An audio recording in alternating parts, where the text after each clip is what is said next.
Hello everyone. आता आपण next chapter बघायचा आहे, नेक्स्ट पॉईंट बघायचा आहे, तो म्हणजे ड्युएल स्लोप टाईप ADC. आता ह्याच्यामध्ये काय काय बघा, इथे एक स्विच आहे. एकदा अनालॉग इनपुट ह्या स्विचला कनेक्ट होते, नेक्स्ट टाइम काय होते रेफरन्स व्होल्टेज ह्या स्विचला कनेक्ट होते आणि पुढची प्रोसिजर सगळे होते. It is a integrator circuit, म्हणजे again op amp as act as a integrator. परत कम्पॅरेटर आहे, तर झिरो म्हणजे ग्राउंड बरोबर कम्पेअर होते इथं, कारण एक दुसरा जो व्होल्टेज आहे तो ग्राउंड केला आहे, डायरेक्ट हे व्होल्टेज याला मिळते. त्यानंतर अँड गेटला हे VC सिग्नल जातो आहे, त्यानंतर अँड गेटला क्लॉक पल्स पण जातात आणि त्यानंतर आपल्याला N bit binary input output मिळते.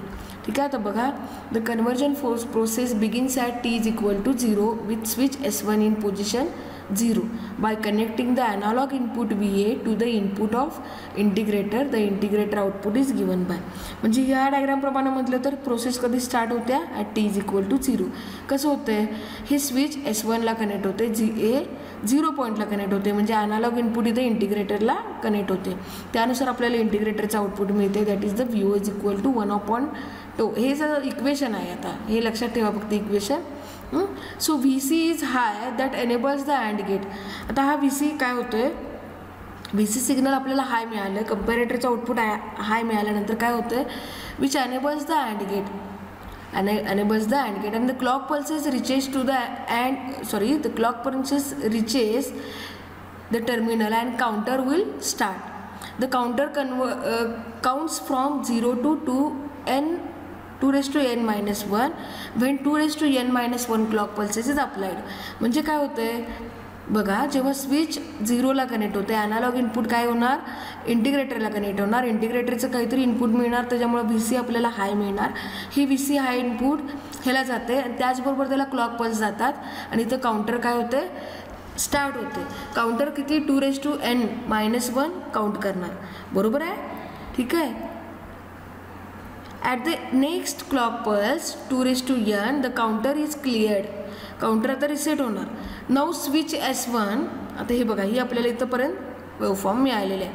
Now switch S1 is connected to VR. आता हे स्विच S1 काय होणार, ह्या VRला कनेक्ट होणार. ठीक आहे.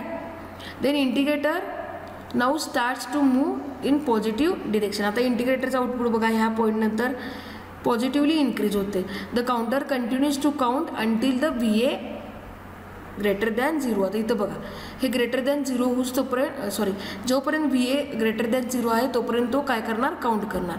The output voltage of integrator, again हे output voltage is given by this formula.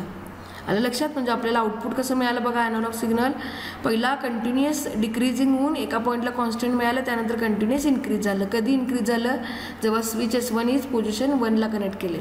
Switch S1 जेव्हा पोझिशनला 0 तेव्हा डिक्रीजिंग आउटपुट मिळते. आलं लक्षात. ॲप्लिकेशन बघा, used in digital voltmeter because of its good conversion accuracy and low cost.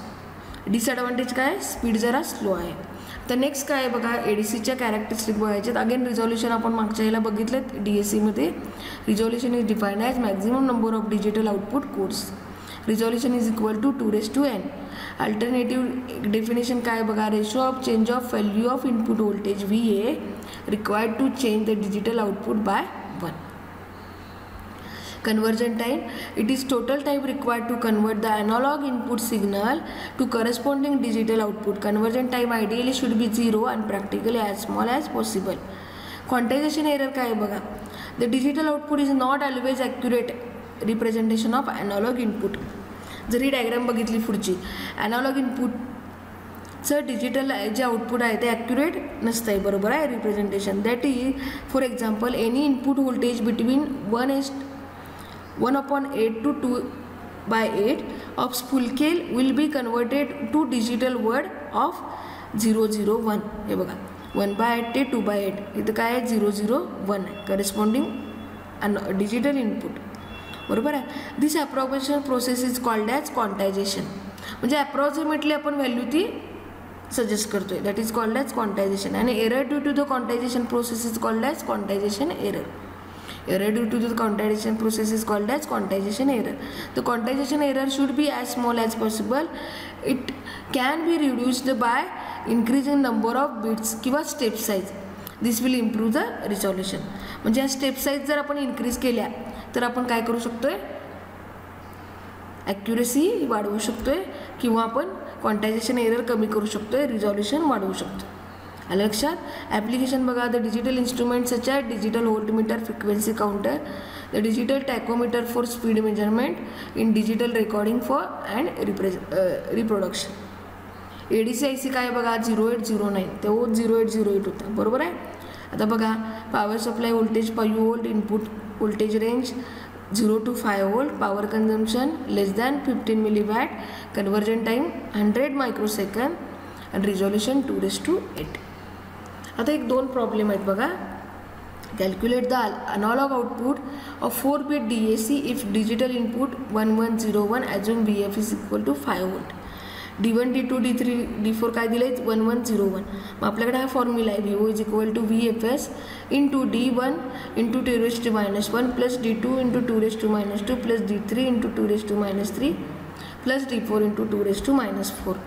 बघा 5 volt assume करा म्हटलंय, ज्या व्हॅल्यू आहे तिथं पुट करायच्या. कॅल्सीमध्ये घातल्यावर आपल्याला हे 4.0625 वोल्ट आउटपुट मिळालेलं आहे. आता बघा, how many bits are required for the resolution of 5 millivolt and spool output voltage is 50 volt. Resolution बघा VFS अपॉन 2⁻n-1. रिझॉल्युशन दिले 2⁻n-1 आपल्याकडे आहे, 15 वोल्ट दिलेला आहे, ते आपल्याला n कॅल्क्युलेट करायचं. ठीक आहे. 2⁻n-1 इकडे गेलं, त्यानंतर हे कॅल्क्युलेशन आपल्याला 11.55 approximately equal to 12. The calculate the analog output of 4 bit DAC 4 bit 1011 VFS is equal to 5 volt. Again मगासारखं सेम आहे, फॉर्म्युलामध्ये पुट करायचं, आपल्याला आन्सर मिळते. हे जे प्रॉब्लेम आहेत ते एक्झाममध्ये विचारतात. बघा ह्यामधला 5th चॅप्टरमधला आपला ADC DAC पार्ट इथे संपलेला आहे. नेक्स्ट पॉईंट बघायचा आहे तो मेमरी. ठीक आहे. थँक्यू.